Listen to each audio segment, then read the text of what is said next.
Келелер арасында тіл жеп тұрып, тілің шығады дейді ғой. Біздер бұл тілді жеп, тілімізді шығармаймыз. Керісінше, қанымызды көбейтеміз.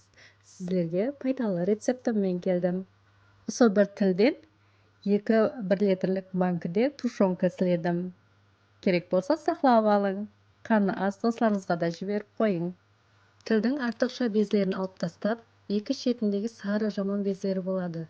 Білесіз ғой, қызлар? Солардың бәрін алып тастаймыз. Маған атам үйретіп тұрды.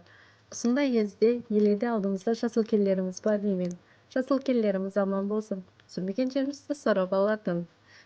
Тілдің жаман жерлерін алып тастап, ойық табаққа қайнаған су құйып, үстін басып 10-15 минут қоямыз. Егер солай жей-жақ болсаңыз, 3 сағат 4 сағат құры суда қайнатуыңыз керек. Мен тушенка істейтін болғаннан кейін 15 минут парлап алдым. Кейін сыртындағы етін кесіп алып тастаймыз, қалдырмай кесіп алып тастауымыз керек. Жамандап шығарады болмаса.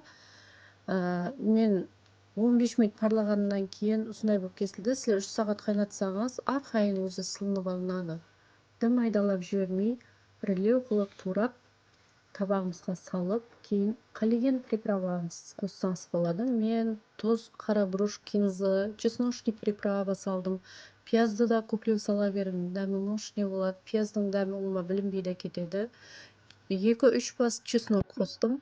Бәрін жақсылап араластырып, банкіге салып, үстінен 2 ас қасықта шөмішкі май құйып, кейін ең үстіне 2 лавровый листан салып, аузын жақсылап қатырып жауып, қазанға салып, су құйып, жақсылап 5 сағат 6 сағат қайнатамыз, қыздар. Сонда боп-боз тушенка, хақиқи тушенка болады. Мында езіп та көрсетіп жатырман. Боп-боз болды. Бұқан каналларменен айна басып жеп, мощный болады. Көзіңізді қыздырған болсам кешіресіз. Сізлер де бір тайырлап көрің. Еш өкінбейсіз. Ата-әжелеріңіз болса патшасын береді.